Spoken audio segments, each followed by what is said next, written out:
महोदय, मैं एक बात और कहना चाहूंगा। चुनाव संपन्न हुए, मगर ये चुनाव एक मामले में इस देश के अद्भुत चुनाव थे।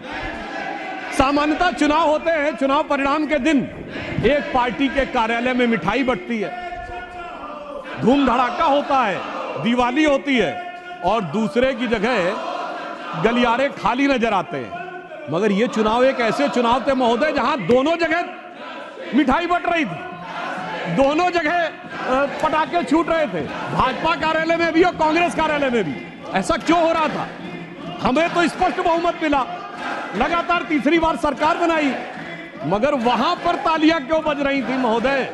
मैं याद दिलाना चाहता हूं, जो थर्ड अटेम्प्ट में 3 डिजिट की संख्या नहीं प्राप्त कर पाए, चुनाव के बाद उनके चेहरे की चमक देखिए, उनकी आवाज की खनक देखिए, उनके जलवे में धमक देखिए। ऐसा लगता है कि जैसे उन्होंने बहुत बड़ी उपलब्धि हासिल कर ली हो।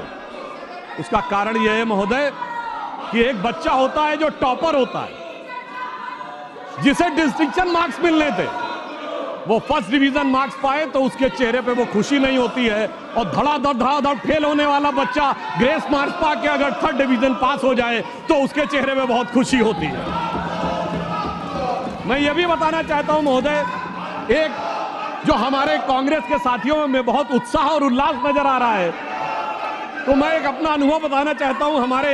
हमारे जनरेशन के जो लोग हैं उन्हें याद होगा कि उस जमाने में जब परीक्षा का परिणाम आता था तो सिर्फ डिवीजन पता लगती थी। फर्स्ट डिवीजन एक रोमन में, सेकंड डिवीजन और थर्ड डिवीजन।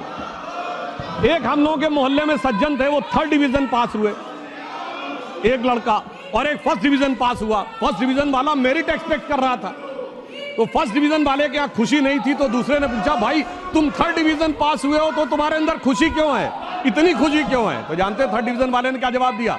साहब ये तो फर्स्ट डिवीजन आए ना, एक, हमारे तो 3 हैं, फर्स्ट डिवीजन विद 2 बॉडीगार्ड। तो ये हमारे सहयोगी फर्स्ट डिवीजन विद 2 बॉडीगार्ड्स का जो उल्लास मना रहे हैं, उनके लिए मैं बताना चाहता हूं कि वस्तु स्थिति यह है कि 3 साल मिलाकर 42, 44, 52 और 99 मिलाकर इनके उतने नहीं है जितने अकेले भारतीय जनता पार्टी के 240। मैं ये भी याद दिलाना चाहता हूं, 1984 के बाद से आज तक 40 साल में कभी कांग्रेस को 240 सीटें नहीं मिली।